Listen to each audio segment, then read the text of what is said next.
Agustus 2025, perdagangan Tiongkok-Rusia tiba-tiba turun drastis. Ekspor Tiongkok ke Rusia dalam yuan pada Agustus turun paling besar sejak Februari.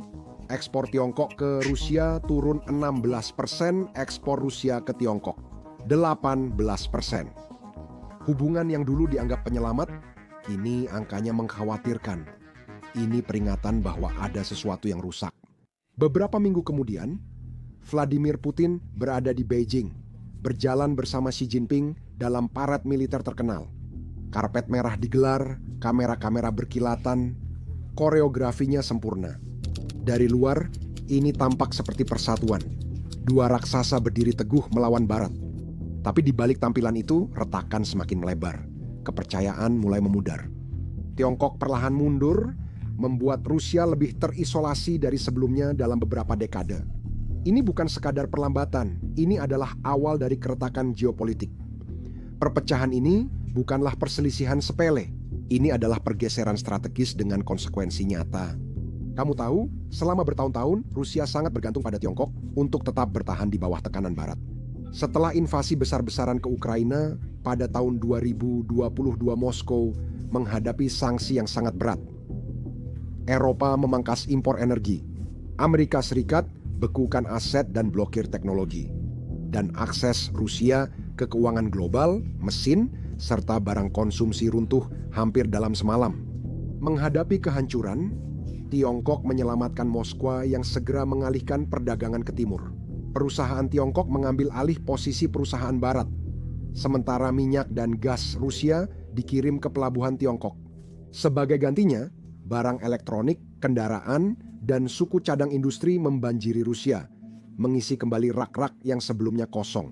Kremlin menyebutnya pergeseran ke timur dan untuk sementara itu tampak berjalan baik. Pada 2023 perdagangan, bilateral rekor tertinggi, ekspor Rusia naik, impor Tiongkok stabilkan pasar domestik. Kedua pemerintah saling memuji, menandatangani kesepakatan energi baru, dan membahas pembangunan dunia multipolar. Ini disebut penyesuaian jangka panjang, tapi sekarang momentumnya melambat tajam dan angka-angkanya jelas menunjukkannya. Apa yang dulunya digambarkan sebagai hubungan dagang yang sedang berkembang, kini mulai kehilangan tenaga, tapi apa yang bisa saja salah hanya dalam beberapa tahun singkat. Alasannya simpel. Tiongkok telah membeli yang mereka perlukan. 2 tahun awal setelah perang Ukraina, Tiongkok cepat membeli minyak, gas, dan batu bara murah dari Rusia. Tiongkok menjual barang konsumsi, mobil, dan elektronik Rusia, menggantikan produk yang ditinggalkan perusahaan Barat. Kini, cadangan energi domestik Tiongkok sudah penuh, dan cadangan strategisnya telah dibangun selama masa diskon itu. Dengan transisi energi, peningkatan tenaga surya, angin, dan kapasitas penyulingan domestik, Tiongkok tak perlu lagi membeli sebanyak sebelumnya. Rusia kini sadar pahit bahwa Tiongkok tak akan terus menambah pembelian demi menyelamatkan ekonomi Moskwa. Di sana ilusi mulai retak. Pertunjukan persatuan di depan publik, pembicaraan tentang persahabatan tanpa batas, dan pengumuman proyek pipa tanpa henti semuanya dirancang untuk memberikan kesan bahwa Rusia memiliki mitra yang dapat diandalkan. Namun di balik panggung, hubungan itu sangat berbeda. Tiongkok bersikap hati-hati, waspada, dan enggan mengambil risiko demi Moskwa ketika biayanya terlalu tinggi. Saat ini, biaya sangat tinggi dan terus naik. Mari kita lihat mengapa ada harga mahal untuk kesetiaan Beijing. Sanksi-sanksi merupakan inti tekanannya, bukan hanya yang sudah diberlakukan sejak 2022, tetapi juga gelombang baru yang benar-benar mengubah aturan. Atas dorongan Trump, Amerika Serikat memperluas sanksi, menargetkan perusahaan Rusia dan juga perusahaan asing yang membantu mereka, termasuk bank, produsen, dan pemasok teknologi Tiongkok. Jika mereka menyediakan semikonduktor, mesin canggih, atau layanan keuangan kepada Rusia, mereka berisiko diputus dari sistem keuangan global. Bagi Beijing, ancaman itu nyata. Trump dikenal serius dengan ancamannya, dan Presiden Xi sangat memahaminya. Satu langkah salah, palu Trump bisa jatuh ke Beijing. Jika ini terjadi di waktu lain, mungkin Tiongkok akan lebih melawan. Namun sekarang, bukan saatnya mereka membuat Trump marah karena ekonomi Tiongkok sedang tertekan. Singkatnya, pertumbuhan melambat dan seluruh ekonomi sedang kacau. Sektor properti sedang krisis. Pengangguran kaum muda semakin meningkat dan segala hal lainnya juga sedang kacau. Bank sangat bergantung pada sistem dolar, sementara eksportir utamanya mengandalkan pasar barat untuk meraih keuntungan. Beijing saat ini tak bisa mengambil risiko dikucilkan, perusahaan teknologinya masuk daftar hitam, atau institusi keuangannya dibekukan. Jadi, meskipun Beijing terus membeli minyak dan gas Rusia dalam jumlah yang lebih sedikit, mereka secara bertahap menarik diri dari hal-hal lainnya. Pengiriman peralatan sensitif telah melambat dan proyek infrastruktur besar sedang ditunda atau diam-diam dibatalkan. Bank Tiongkok memperketat kepatuhan, membuat perusahaan Rusia makin sulit memindahkan uang atau mendapat kredit. Usaha patungan yang dulu menjanjikan kini terjebak ketidakpastian. Kenyataannya, semua tekanan ini telah menyebabkan perubahan nada. Kerjasama yang dulu berani kini berubah jadi keraguan sunyi. Anda pun tak bisa menyalahkan Tiongkok untuk hal ini. Selain perdagangan dan perbankan, kemunduran juga terjadi di bidang teknologi. Perusahaan teknologi Tiongkok dengan hati-hati memperlambat atau membatalkan proyek penelitian bersama dengan mitra Rusia. Perjanjian pengembangan bersama di bidang kecerdasan buatan robotika dan telekomunikasi yang dulu menandakan kerjasama yang lebih dalam, kini sedang dievaluasi ulang atau bahkan langsung dibatalkan. Alasannya bukan sekadar takut sanksi. Masalahnya adalah Tiongkok tidak ingin industri-industri paling maju mereka terhubung dengan pihak yang mereka anggap sebagai mitra yang sedang goyah. Akses teknologi barat masih penting untuk inovasi Tiongkok. Dan persepsi apapun bahwa perusahaan-perusahaan Tiongkok memberikan sistem sensitif atau pengetahuan kepada perusahaan Rusia yang terkena sanksi bisa memicu reaksi keras dari Eropa atau Amerika Serikat. Beijing enggan mengambil risiko. Sementara itu, permintaan Rusia akan chip kelas atas, infrastruktur kecerdasan buatan, dan sistem cloud meningkat. Pasokan dari Tiongkok makin berkurang, tak hanya karena tekanan Washington, tapi juga karena perusahaan Tiongkok sadar risikonya jika ketahuan. Dalam beberapa kasus, mereka mengirimkan teknologi melalui negara ketiga atau bahkan membatalkan kesepakatan sepenuhnya. Ini adalah bentuk pemisahan diam-diam, tidak diumumkan, tidak diakui, tetapi sudah mulai mengubah cara kedua negara bekerja sama.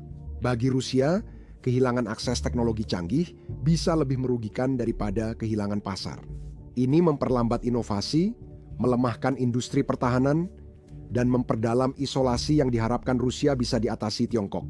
Strategi Trump jelas dan berhasil. Dia ingin membuat biaya membantu Rusia lebih besar dari keuntungannya. Dia tak hanya mengandalkan tekanan diam-diam.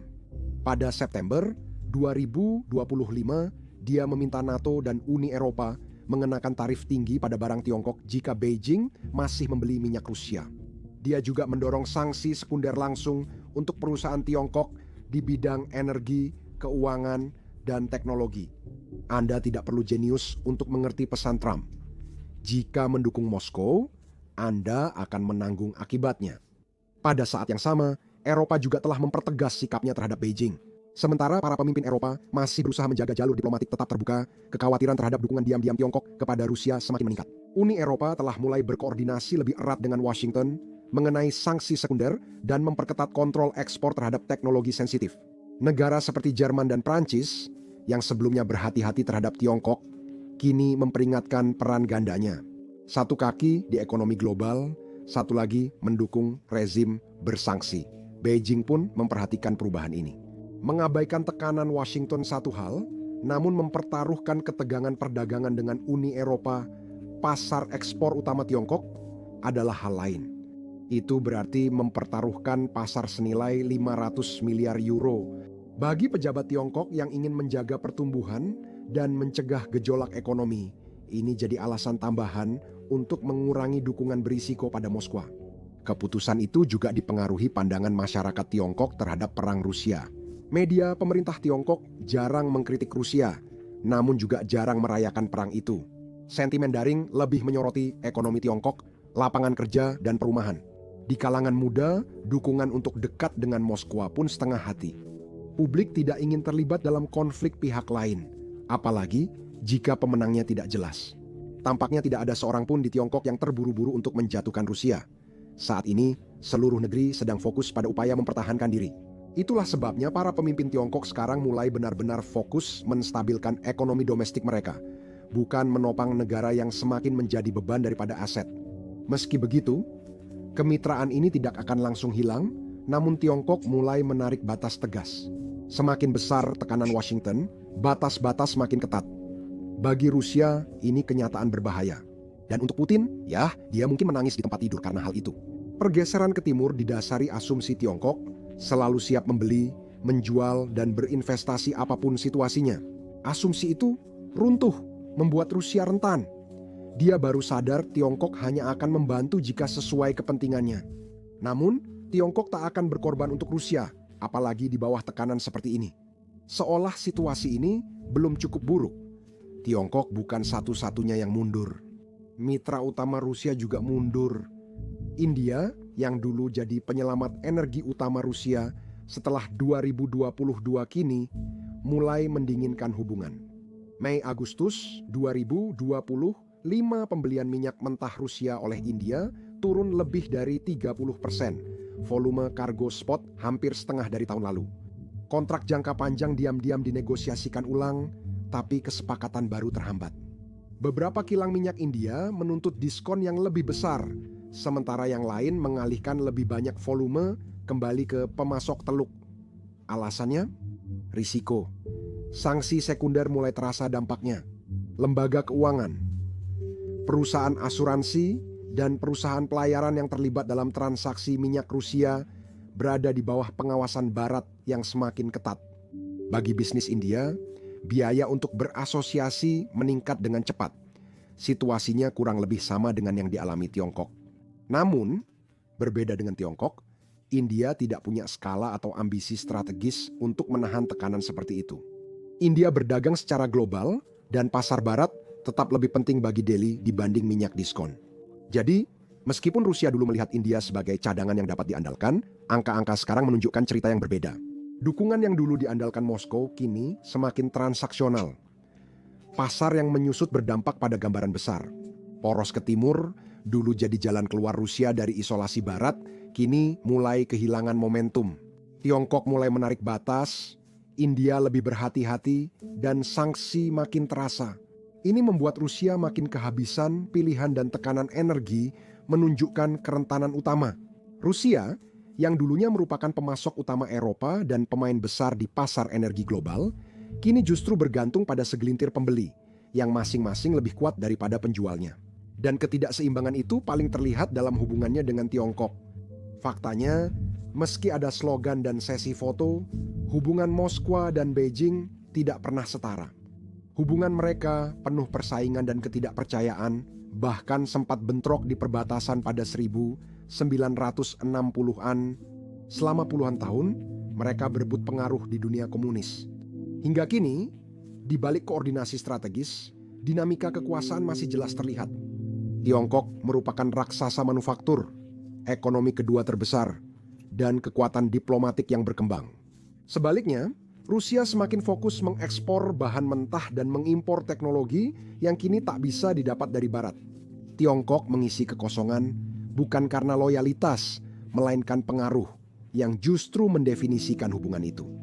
Jika Anda pernah menonton Suits, Power, atau Game of Thrones, Anda pasti tahu bahwa pengaruh adalah segalanya, dan sejujurnya, Tiongkok punya banyak pilihan. Tiongkok dapat membeli minyak dari Teluk, batu bara Indonesia, dan gas Asia Tengah. Tiongkok bisa menjual barang-barangnya ke Afrika, Amerika Latin, Eropa, dan ke berbagai wilayah lainnya. Sementara itu, Rusia telah didorong keluar dari pasar Barat, dikenai sanksi hingga terisolasi, dan sekarang sangat bergantung pada permintaan dari Tiongkok untuk menjaga ekonominya tetap berjalan. Itu bukan kemitraan, melainkan hierarki dengan Beijing di atas. Bukan hanya Rusia yang mengalaminya. Di Afrika, Asia Tenggara, dan Amerika Latin, strategi Tiongkok tampak serupa. Tiongkok memberi pinjaman, membangun infrastruktur, dan membuka pasar, namun syaratnya selalu memprioritaskan Beijing.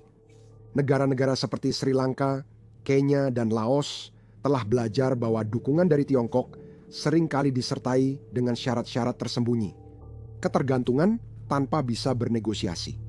Tiongkok memaksimalkan pengaruhnya di setiap hubungan, memakai skala, modal, dan kekuatan diplomatik untuk membentuk hasil sesuai keinginannya. Dengan Rusia, perbedaannya adalah ketidakseimbangan itu sekarang menjadi terbuka dan semakin tajam setiap harinya. Ketidakseimbangan itu tak hanya di perdagangan, tapi juga merambah ke geopolitik. Asia Tengah dulu di bawah pengaruh Moskwa, kini dibentuk ulang oleh investasi Tiongkok. Lewat inisiatif Sabuk dan Jalan, Beijing telah menginvestasikan miliaran dolar di Kazakhstan, Uzbekistan, dan negara regional lain. Jalan, rel, dan pipa dibangun dengan dana Tiongkok, menciptakan hubungan jangka panjang. Di sisi lain, pengaruh Rusia yang dulunya didukung oleh kehadiran militer dan ikatan sejarah, kini mulai memudar. Para pemimpin di kawasan ini masih bertemu Moskwa, tapi kini lebih sering melihat Beijing sebagai mitra yang lebih stabil dan dermawan. Bagi Rusia, ini memalukan. Putin hanya bisa menyaksikan Tiongkok mengambil wilayah yang dulu dikuasainya tanpa satu tembakan pun. Bahkan untuk dukungan militer, batas kemitraan Rusia sangat jelas.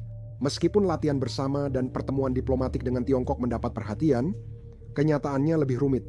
Rusia mungkin ingin Tiongkok bersikap seperti Korea Utara, berani, konfrontatif, dan mau mengirim senjata untuk melawan Ukraina. Tiongkok sudah menegaskan tidak akan memberi bantuan mematikan ke Rusia untuk perang di Ukraina. Walau kedua negara menyebut hubungan mereka kemitraan tanpa batas, Beijing tetap berhati-hati agar tak terlalu jauh. Mengirim senjata berisiko sanksi berat dari Barat dan merusak hubungan ekonomi Tiongkok dengan Eropa dan Amerika Serikat. Korea Utara tidak mengalami tekanan seperti itu. Terisolasi dan disangsi berat, Pyongyang rutin mengirim artileri dan rudal untuk mendukung perang Rusia. Bagi Korea Utara, mendukung Rusia adalah cara memperoleh pengaruh, melawan Barat, dan memperkuat posisi. Korea Utara menganggap konfrontasi sebagai strategi utamanya, tanpa banyak kerugian. Perbedaannya jelas. Korea Utara berani ambil risiko besar karena sedikit yang perlu dilindungi, sedangkan Tiongkok lebih hati-hati karena punya kepentingan global. Rusia mungkin berharap Tiongkok memberi bantuan langsung, namun Beijing sudah memilih untuk tidak menanggung biaya perang pihak lain. YouTube baru saja membuat pengumuman yang mengejutkan. Mereka membayar kreator sebesar 64 juta dolar per hari. Kenapa? Karena YouTube tidak memiliki cukup kreator. Karena itu kamu melihat video di beranda dengan penonton kurang dari 1.000, seperti ini. Tidak semua orang harus membuat channel, tapi jika kamu ingin memulai channel YouTube atau tanpa wajah, sekarang waktu yang tepat. YouTube membayar kreator jutaan setiap hari, dan kini semakin mendorong channel baru serta kecil. Saya yakin kamu punya banyak pertanyaan soal memulai dan mengembangkan channel, karena kami sering menerima pertanyaan lewat email dari kalian. Itulah alasan kami menggabungkan semua saran YouTube ke satu video gratis. Jadi, jika kamu adalah seseorang yang tertarik untuk memulai channel YouTube sendiri, kamu bisa menonton video itu di YouTube dengan mengklik tautan di deskripsi atau kartu di layar kamu. Ketidakseimbangan yang sama juga terjadi pada infrastruktur. Pipa Power of Siberia 2 yang kerap disebut terobosan strategis di Moskow sebenarnya sepenuhnya didasarkan pada kepentingan Tiongkok. Karena Tiongkok satu-satunya pembeli, mereka mengontrol kecepatan, syarat, dan harga. Dulu, negara Eropa membayar lebih dari $400 Amerika per 1.000 meter kubik gas Rusia, sedangkan Tiongkok sekitar $270 Amerika. Perbedaan ini bukan hanya ekonomi tapi juga pengaruh. Mungkin itu sebabnya Beijing tak terburu-buru mempercepat proyek itu. Pembangunan berjalan lambat karena pendanaan tidak jelas dan jadwal sering mundur. Bagi Rusia, pipa gas ini sangat penting. Bagi Tiongkok, ini hanyalah keran fleksibel, salah satu opsi energi yang bisa ditunda atau diperkecil. Berlawanan dengan kepercayaan umum, pipa gas ini bukanlah simbol kemitraan yang setara, melainkan pengingat diam-diam akan ketergantungan. Rusia bisa saja memamerkan kesepakatan ini sebagai tanda ketahanan, tapi diam-diam mereka tahu faktanya. Tiongkok membeli murah, menentukan syarat, dan mengendalikan semuanya. Hubungan ini lebih menonjolkan penampilan daripada substansi, dan secara publik digambarkan sebagai ikatan tanpa batas. Hubungan ini diwarnai kehati-hatian, syarat, dan penarikan diri diam-diam. Rusia tampak sebagai sekutu dekat Tiongkok, namun diam-diam sadar akan kerentanannya sendiri. Beijing bermain dalam jangka panjang. Pendekatannya pada Rusia bukan soal loyalitas atau ideologi, melainkan strategi. Dua pemimpin berdiri berdampingan mengirim pesan ke Barat. Namun, di balik layar, Tiongkok sedang menghitung risikonya sendiri dengan perhitungan yang cukup sederhana. Ambil manfaat dari Rusia, tapi hindari konfrontasi yang bisa mengancam stabilitas Tiongkok. Sekali lagi, bukan berarti Tiongkok benar-benar pergi, energi dan barang masih melintasi perbatasan.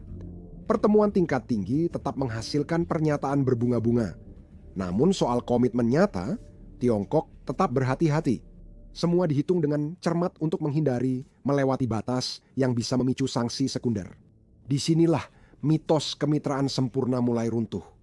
Yang kita lihat justru adalah mencari jalan tengah, cukup untuk menjaga hubungan tetap hidup, tapi tidak cukup untuk ikut terseret ke dalamnya. Jalan tengah itu membuat Rusia frustrasi. Dari sudut pandang Kremlin, mereka mengharapkan dukungan aktif, tapi yang mereka dapatkan hanyalah diplomasi, perdagangan terbatas, dan rasa isolasi yang semakin besar. Setiap kesepakatan baru diumumkan, detailnya menunjukkan bahwa Tiongkok jauh lebih diuntungkan daripada Rusia. Ketergantungan yang semakin besar ini adalah salah satu retakan paling tajam dalam hubungan tersebut. Ini juga menjadi pengingat bahwa kedua negara sedang menempuh jalan yang berbeda. Tiongkok menginginkan pengaruh global, diplomasi yang seimbang, dan kepemimpinan ekonomi. Rusia memilih konfrontasi, isolasi, dan pembangkangan. Jalan-jalan itu hanya bersinggungan sementara. Akhirnya, mereka akan berpisah dan sudah mulai melakukannya. Pecahnya kemitraan Tiongkok-Rusia bukan lagi sekadar masalah bilateral. Ini adalah sinyal bagi seluruh dunia bahwa aliansi yang dulu ditakuti sebagai penyeimbang baru terhadap Barat ternyata jauh lebih lemah daripada yang terlihat. Front yang tampak bersatu ternyata hanya kesepakatan hati-hati karena ketidakseimbangan dan kepentingan pribadi. Perubahan ini sudah mulai membentuk ulang persepsi global. Rusia, sebelumnya sebagai pemasok energi utama dan kekuatan geopolitik, kini makin terisolasi. Ekonominya tertekan. Pengaruh diplomatiknya berkurang. Dan daftar mitra yang dapat diandalkan semakin sedikit. Hal itu memaksa Moskwa mengejar pasar kecil dengan kapasitas dan kedalaman strategis minim. Hasilnya adalah apa yang telah kita lihat selama beberapa tahun terakhir. Upaya keras untuk menjual minyak dan gas dengan diskon besar-besaran, hanya demi menjaga pendanaan mesin perang dan menopang perekonomian dalam negeri.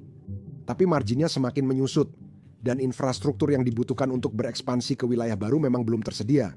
Amerika Latin, Afrika, dan sebagian Asia mungkin mendapat kiriman, tapi tak bisa menutupi kerugian Rusia. Ketika pasar internasional goyah, masalah di dalam negeri pun bertambah, tekanan di Rusia semakin besar. Pertumbuhan ekonomi telah terhenti, bank-bank berada di bawah tekanan, impor semakin terbatas hanya pada apa yang masih diizinkan oleh Tiongkok. Meski Kremlin tetap percaya diri, tanda-tanda tekanan terlihat jelas. Kelangkaan komponen industri, kenaikan inflasi, serta pengakuan diam-diam pejabat bahwa situasinya sulit. Sementara itu, Tiongkok mengelola dampaknya dengan kehati-hatian strategis. Dengan menjaga jarak, Beijing berhasil mempertahankan citra globalnya. Tiongkok menyerukan perdamaian, menjaga hubungan di tengah perpecahan geopolitik, dan menghindari keterlibatan langsung dalam perang Rusia. Sikap ini membuat Tiongkok tetap terlibat dengan Eropa, merangkul mitra di selatan global, dan menghindari isolasi seperti Moskow. Bagi banyak pengamat, Tiongkok tampak bermain di kedua sisi. Persepsi itu memang benar. Strategi ini menawarkan keuntungan yang jelas. Hal ini menjaga agar sanksi besar-besaran dari Barat tetap menjauh. Ini membuat Beijing tampak sebagai kekuatan bertanggung jawab, menghindari keterlibatan militer langsung sambil diam-diam memanfaatkan keputusasaan Rusia. Setiap barel minyak yang dibelinya didapatkan dengan harga diskon. Setiap kesepakatan selalu menguntungkan Tiongkok. Rusia yang kehilangan daya tawar menerima syarat itu, namun jarak ini tetap menghalangi kedekatan hubungan mereka. Retorika tanpa batas dulu berani menyeimbangi pengaruh Barat, kini hanya terdengar seperti slogan, bukan strategi. Bagi ibu kota Barat, perubahan ini penting. Urgensi poros Tiongkok-Rusia kini mulai memudar. Yang tersisa hanyalah kesepakatan transaksional, tanpa kekompakan dan dibangun atas dasar kenyamanan. Ingat saat kami bilang meninggalkan hal ini, perlahan berdampak besar, penyesuaian ini kini mulai memengaruhi politik global. Di Asia Tengah, para pemimpin yang dulu takut terjebak di antara Moskwa dan Beijing, kini melihat Rusia sedang menurun, dan Tiongkok yang memegang kendali. Itu memberi mereka ruang bermanuver dan alasan condong ke Beijing. Di Afrika, pengaruh Rusia lewat kontraktor militer dan kesepakatan sumber daya tetap kuat. Namun, dampak ekonomi Tiongkok lebih luas dan stabil. Di Timur Tengah, kedua kekuatan tersebut telah merayu Iran dan Arab Saudi Namun kekuatan finansial Tiongkok memberinya keunggulan, sementara Rusia kesulitan untuk mengejar. Bagi Barat, dinamika yang terus berkembang ini menghadirkan peluang sekaligus kompleksitas. Isolasi Rusia membuatnya lebih mudah untuk dikendalikan. Dengan semakin sedikit sekutu dan perdagangan yang menyusut, Moskow menjadi kurang mampu untuk menunjukkan kekuatannya. Namun, sikap hati-hati Tiongkok membuatnya sulit diisolasi. Berbeda dengan Rusia, Beijing tetap tampil sebagai mitra global, sumber investasi, dan anggota lembaga internasional. Itu membuatnya lebih tangguh dan sulit dilawan. Bagi Rusia, ini lebih dari sekadar kekecewaan. Ini adalah keruntuhan strategis. Jika Tiongkok tidak akan menjadi penyelamat, lalu siapa yang akan? Iran dan Korea Utara bisa menawarkan senjata atau membeli minyak murah, tapi tidak bisa menutupi kesenjangan perdagangan atau memberi teknologi penting untuk Moskow. Mereka jelas bukan pengganti ekonomi. Mereka hanya menjadi pengingat seberapa jauh Rusia telah jatuh. Rusia kini semakin terpojok, situasi yang jadi mimpi buruk bagi Putin. Ia tak bisa mengakuinya, tapi faktanya jelas. Rusia tidak lagi memiliki mitra setara, hanya mitra transaksional. Negara-negara yang akan mengambil apa yang mereka butuhkan dan menghilang ketika biayanya menjadi tidak nyaman. Itulah kenyataan pahit dari tatanan dunia baru yang Moskwa kira sedang mereka bentuk. Sebaliknya, mereka justru menyaksikan sekutu terdekatnya pergi meninggalkannya. Perpisahan lambat ini bukan hanya drama bilateral, tapi juga sinyal global. Negara-negara di dunia sedang menyesuaikan diri. Eropa melihat adanya peluang, bukti bahwa sanksi memberikan dampak lebih besar dari yang diperkirakan.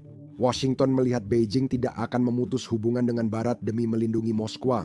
Negara kekuatan menengah seperti Turki, Brasil, dan Arab Saudi kini meninjau ulang aliansi di dunia saat Rusia tampak lebih lemah dan kurang dapat diandalkan. Di dalam Asia, pergeseran ini bahkan lebih bersifat strategis. Beijing tidak ingin terseret ke dalam perang Moskwa. Fokusnya ada di tempat lain di Pasifik dalam persaingannya dengan Amerika Serikat. Xi Jinping tidak ingin kehilangan modal politik atau akses pasar akibat kesalahan Putin. Karena itu, Tiongkok diam-diam menyesuaikan kebijakan, mengurangi ekspor sensitif, dan meningkatkan dialog dengan pemimpin Eropa. Perdagangan dengan Barat tetap terbuka, mendukung Rusia secukupnya agar bertahan tanpa mengancam ambisi global Tiongkok. Jadi, di mana posisi Rusia sekarang?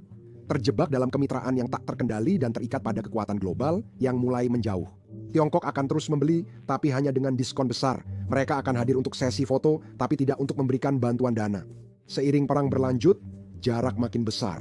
Sebenarnya, kemitraan tanpa batas bukan soal persahabatan. Itu soal strategi, dan sekarang strategi Tiongkok adalah bertahan. Hal itu membuat Moskwa kehilangan mitra terpercaya, ekonomi melemah, dan masa depan ditentukan batasan pihak lain, bukan ambisi sendiri. Perpecahan itu tidak akan diizinkan, tapi itu sedang terjadi. Dan bagi Rusia, itulah krisis yang sebenarnya.